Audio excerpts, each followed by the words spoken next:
तो हेलो बच्चों, एक बार फिर से स्वागत है सीधी बात नो बकवास सीरीज के अंदर। आज का हमारा जो टॉपिक है वो है लोक देवताओं में तेजाजी महाराज। जय बोलो तेजाजी महाराज की जय। तो इससे पहले तेजाजी महाराज से पहले हमने रामदेव जी के बारे में पढ़ा, गोगाजी चौहान के बारे में पढ़ा, उसके अलावा बापूजी राठौड़ के बारे में पढ़ा। हम सबसे पहले पंच पीरों को पढ़ रहे हैं, एक एक स्टेप बाय स्टेप अपन पढ़ रहे हैं। अपन को जल्दबाजी नहीं करनी है, विथ डिटेल से पढ़ रहे हैं। आप इनको अच्छे से पढ़ते रहें और इनके अच्छे से नोट्स बनाते रहें। ये सारे के सारे नोट्स, ये सारे के सारे वीडियो ओरिएंटेड है, आपके सभी एग्जामों को ध्यान में रखकर बनाए गए हैं।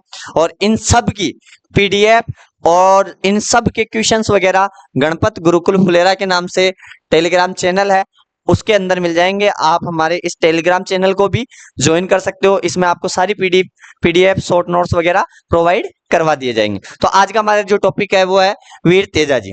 इनका जो जन्म है तेजाजी महाराज का, वो हुआ है 1070 में। कहाँ पे? खरनाल नागौर में। कहाँ हुआ है? खरनाल नागौर में। कौन से परिवार में? जाट परिवार में। ध्यान रखना भाई, कौन से परिवार में? जाट परिवार में। जाट परिवार में एक गोत्र होती है धोलिया जाट। कौन सी गोत्र होती है? धोलिया जाट।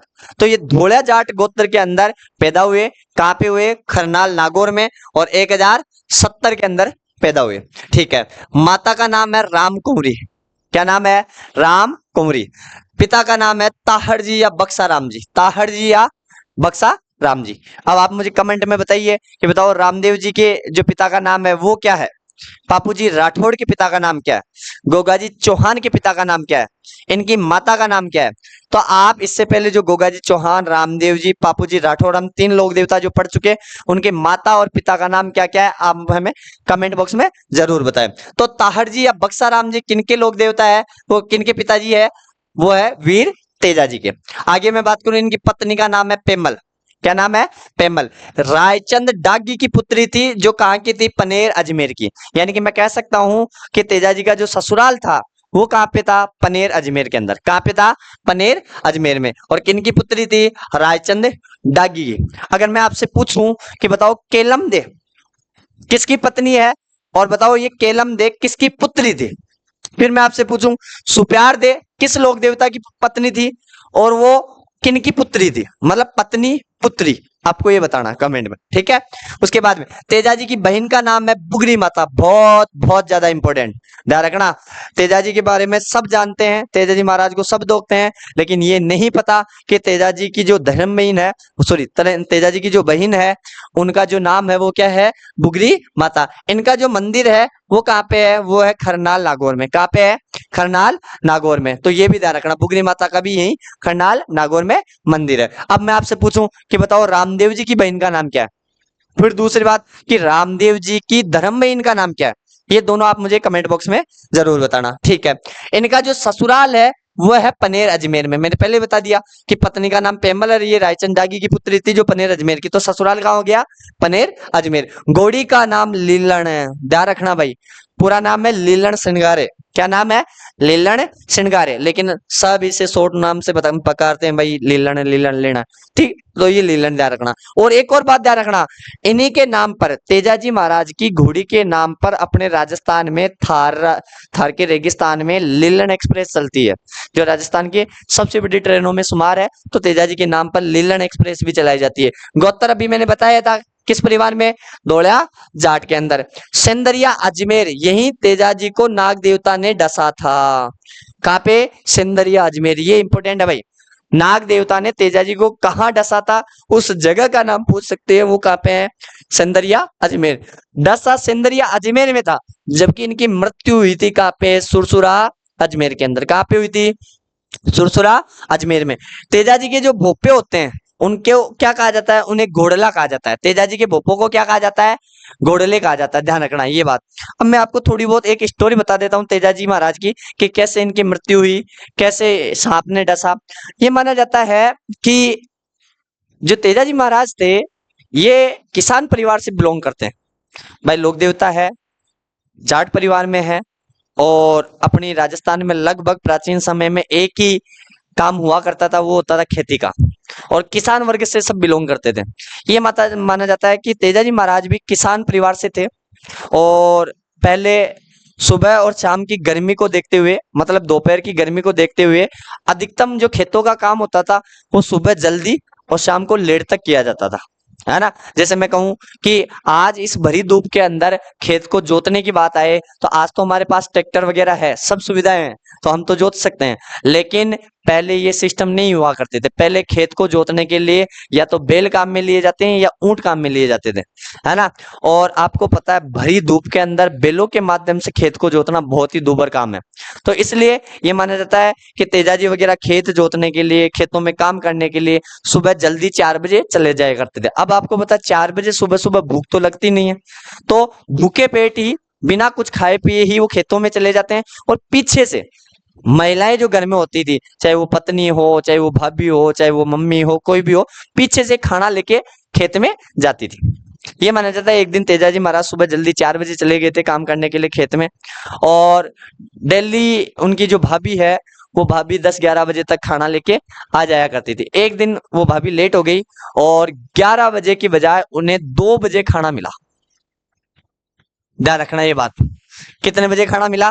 2 बजे खाना। मतलब ये बात माना जाता है कि उस तपती धूप के अंदर, उस गर्मी के अंदर भूख के मारे जान निकली जा रही थी, और ऊपर से भाभी और बहुत ज्यादा लेट हो गई थी, तो रोजाना 10 से 11 बजे तक खाना पहुंच जाया करता था, खा पी के आराम कर लेते थे दोपहर दोपहर को। उस दिन 2 बजे तक भाभी नहीं आई, तो लेट गई भाभी।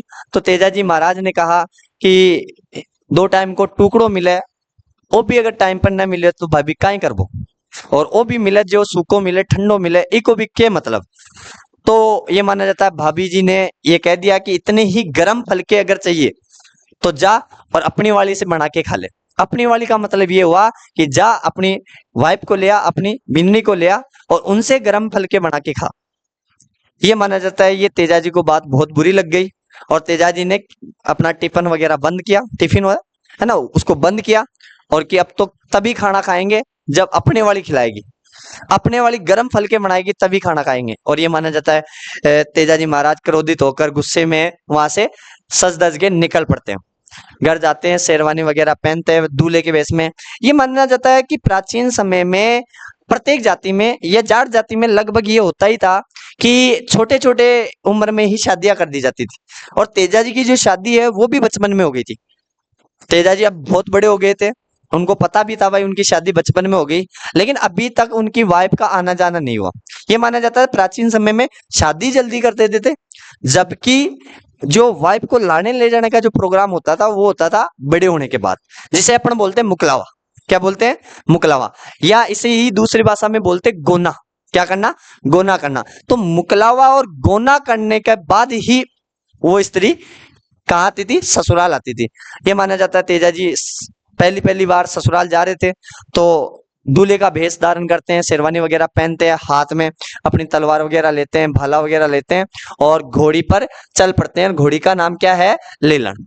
उन पर बैठकर चल पड़ते हैं। ये माना जाता है वहां से जब निकलते हैं खरनाल नागौर से, और ये सुरसुरा अजमेर आके रुकते हैं।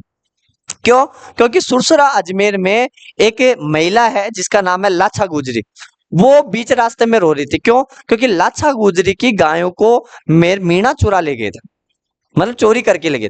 और प्राचीन समय में गो ही धन हुआ करता था, जिसे इसी कारण से तो बोलते हैं गोधन। क्या बोलते हैं? गोधन। मतलब गाय है वही धन हुआ करती थी। अब अगर गाय को ही अगर कोई चुरा ले जाए, धन को ही चुरा ले जाए, करेंगे क्या? तो ये माना जाता है लाछा गुजरी रो रही थी। इतने में तेजाजी दिखे उनको, तो लाछा गुजरी ने कहा रुकवा के कि तू मेरा धर्म को भाई है, मेरी गायों को उठा के लेके चले गए चोर, और उन गायों को ये रक्षा कर, उन गायों को वापस छुड़ा के लेके आ। ये माना जाता है तेजाजी ने लाछा गुजरी को वचन दिया कि चाहे प्राण चले जाए लेकिन तेरी गायों को जो जिंदा है वो मैं लेके आऊंगा, उन चोरों से, उन मेर मीणाओं से छुड़ा के मैं लेके आऊंगा।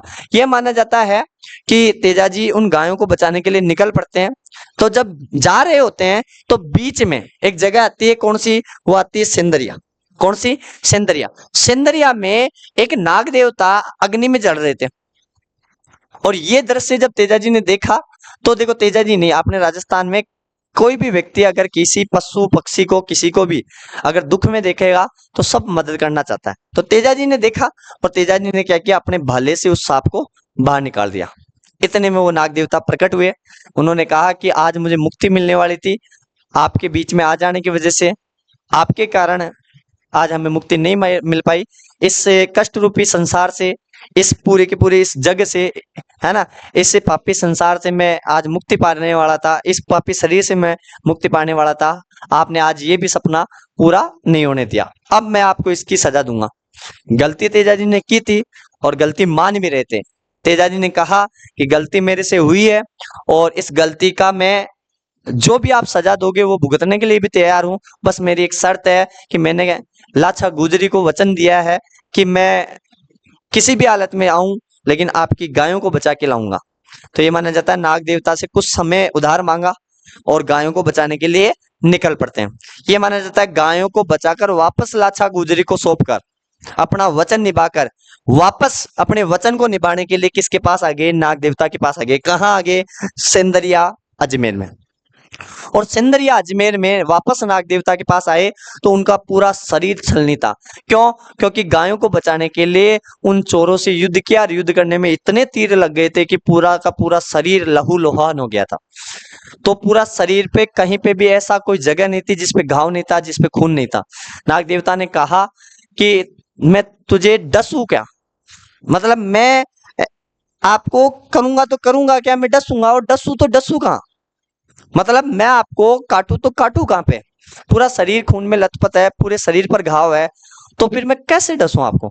तब तेजाजी ने कहा कि अभी भी शरीर का मेरा एक हिस्सा, एक कोना बाकी है जहां आप आसानी से डंक मार सकते हो, आप आसानी से उन्हें डस सकते हो। तो ये माना जाता है उस बाले के माध्यम से तेजाजी ने नाग देवता को ऊपर लिया घोड़ी के ऊपर और अपनी जीभ बाहर निकाली और उस नाग देवता ने उस जीभ के ऊपर तेजाजी को क्या मारा? डंक मारा। और तभी से ये जो फोटोज है, जो मूर्तियां वगैरह है, मंदिर में जो तस्वीरें वगैरह है, वो इसी रूप में बनने लगे। और ये जो सारा दृश्य है ये कहाँ हुआ था? ये सिंदरिया अजमेर में।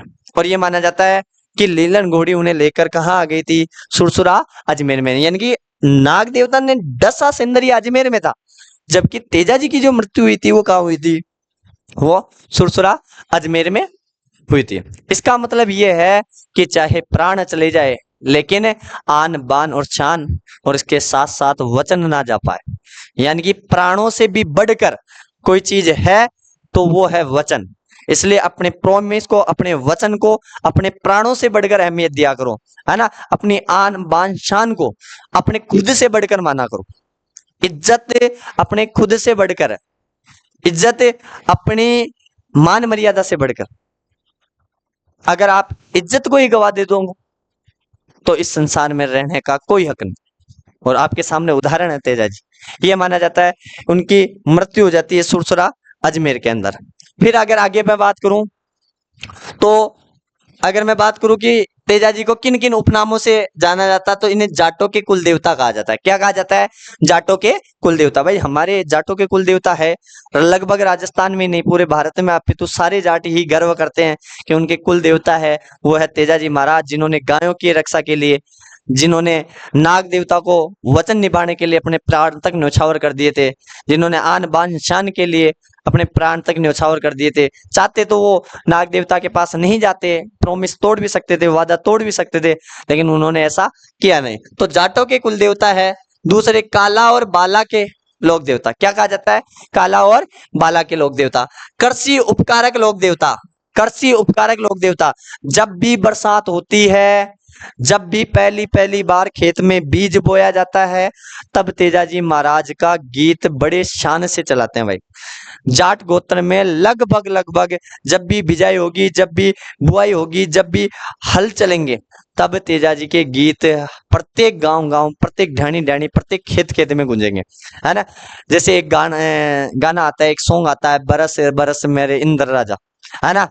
तो वो भगवान को बोल रहे हैं कि जल्दी बरस अब की बात, है ना। तो कृषि उपकारक लोक देवता है। गायों के मुक्तिदाता है, गायों के मुक्तिदाता, क्योंकि गायों को बचाने के लिए उन्होंने अपना देह त्याग दिया था, तो गायों के मुक्तिदाता। नागों के देवता है, क्योंकि नाग देवता ने डस लिया था, तब नाग देवता ने कहा कि आपने वचन की खातिर अपने प्राण तक की परवाह नहीं की, चाहते तो आप जा सकते थे, वचन भंग कर सकते थे, इसलिए इन्हें नागों के देवता भी कहा जाता है। इन्हें धोलिया वीर कहा जाता है। मैंने बताया था धोलिया गोत्र में हुआ था, इसलिए धोलिया वीर कहा जाता है। पुस्तकें बहुत इंपॉर्टेंट है, आप पुस्तकें जरूर याद रखना, प्रत्येक लोक देवता की पुस्तकें जरूर याद रखना। जुंझार तेजा, लेजा नहीं है तेजा है, सही करो यहाँ पे, ये तेजा है भाई।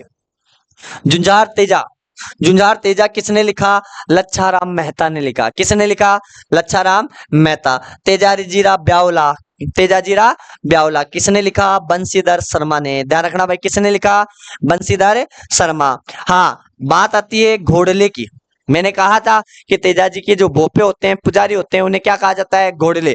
लेकिन घोड़ले उन्हें ही नहीं कहा जाता है, और भी कहा जाता है। घोड़ले रामदेव जी के कपड़े से बने हुए घोड़ों को पोखरण में बनते हैं, उन्हें भी क्या कहा जाता है? घोड़ले कहा जाता है। रामदेव जी के जो कपड़े के घोड़े होते हैं ना, है ना, जो पोखरण जैसलमेर में बनते हैं, उन्हें भी घोड़ले कहा जाता है। लाचा गुजरी की गायों को मेर मीणाओं से बचाने के लिए तेजाजी सुरसुरा गांव में घायल हो गए तथा सांप के काटने से इनकी क्या हो गई? मृत्यु हो गई। 7 दिसंबर 2010 को तेजाजी पर डाक टिकट जारी किया गया। ध्यान रखना, ऐसे लोक देवता जिनके ऊपर डाक टिकट जारी किया गया वो कौन से है? वो तेजाजी महाराज है। कब? 2010 में। फिर अगर मैं बात करूं कि और तेजाजी के बारे में क्या क्या बातें हैं, सहरिया जनजाति के प्रिय लोक देवता है, कौन से है? तेजाजी है। मैं आपसे फिर कमेंट में क्वेश्चन पूछना चाहूंगा कि बताओ भील जनजाति के प्रिय लोक देवता कौन है? भील किन्हें अपना आराध्य देव मानते हैं? फिर मैं आपसे पूछूं कि भीलों के अलावा और जो जनजाति है वो कौन कौन सी जनजाति किन किन लोक देवताओं को प्रिय मानती है, किन को मानती है, किन की पूजा करती है? तो आपको पता होना चाहिए, वो कमेंट में आप जरूर बताना। तो सहरिया जनजाति के प्रिय लोक देवता कौन से हैं? तेजाजी। तेजाजी का सबसे बड़ा पशु मेला भाद्रपद शुक्ल दशमी के दिन कहाँ लगता है? परबतसर नागौर में। फिर गौर करने वाली बात है, मैंने कहा था हिंदू धर्म में सबसे ज्यादा जो त्योहार आते हैं वो भाद्रपद महीने में आते हैं, भादवे के अंदर आते हैं। और भादवे के अंदर आप देख लो, चाहे रामदेव जी का मेला है, चाहे तेजाजी का मेला है, चाहे गोगा जी चौहान से संबंधित कोई चीज है, तो लगभग लगभग सारे कौन से में आते हैं? भाद्रपद में। गोगा नवमी भी आती है, भाद्रपद में आती है। तेजाजी के सम्मान में लीलण एक्सप्रेस ट्रेन चलाई गई। क्या चलती है? थार के उस रेगिस्तान में, चिलचिलाती धूप में, उस रेगिस्तान को, उस धूप को काटते हुए जो ट्रेन जाती है, उस ट्रेन का नाम क्या है? लीलण एक्सप्रेस। गर्व होता है सभी जाटों को कि तेजाजी के नाम पर क्या चल रही है? लीलण एक्सप्रेस चल रही है। तेजाजी के मंदिर कहाँ कहाँ पे है? खरनाल में है, भावला एक जगह पर थी वहां है, परबतसर में है, और ये तीनों के तीनों जो जगह है, खरनाल, परबतसर, भावला, ये एक नए जिला बन गया है, वो है डीडवाना कुचामन है। आप नागौर मत कर देना, अब किस में आएंगे? डीडवाना कुचामन। अगला सेंदरिया, पनेर, सुरसुरा, ये जो तीनों है ये किस में है? ये अजमेर के अंदर है। किस में है? अजमेर जिले के अंदर। एक ब्यावर में इनका मंदिर बना हुआ है, तो ब्यावर अब खुद भी जिला बन गया है, इसलिए ब्यावर सही हो जाएगा। अगला एक मंदिर बना हुआ है बुढ़ातीत, जो कहाँ पे है? कोटा के अंदर, तो बुढ़ातीत के अंदर है। एक है बासी दुगारी, कौन सा? बासी दुगारी, जो कहाँ पे है? बूंदी के अंदर है। कहाँ पे है? बूंदी के अंदर, ठीक है।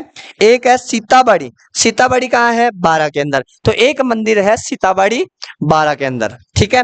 तो आपको पता होना चाहिए भाई ये कौन कौन से मंदिर है। तो ये आज का हमारा जो सेशन था वो था तेजाजी महाराज के बारे में। कैसी लगी जानकारी हमें जरूर बताएं। अगर हमारी जानकारी, हमारा कंटेंट अगर आपको अच्छा लग रहा है तो इस कंटेंट को अगर आप लिखना चाहते हैं, लेना चाहते हैं, पीडीएफ वगैरह, शॉर्ट नोट्स वगैरह लिखना, उतारना चाहते हैं, तो ये पीडीएफ वगैरह आपको हमारे टेलीग्राम चैनल गणपत गुरुकुल फुलेरा पर मिल जाएगी। आप वहां जाके ज्वाइन हो सकते हैं। और अगर हमारा कंटेंट अच्छा लग रहा है, हमारी मेहनत अगर अच्छी लग रही है आपको, तो ज्यादा से ज्यादा वीडियो को अपने दोस्तों को शेयर करें और चैनल को सब्सक्राइब करें। धन्यवाद।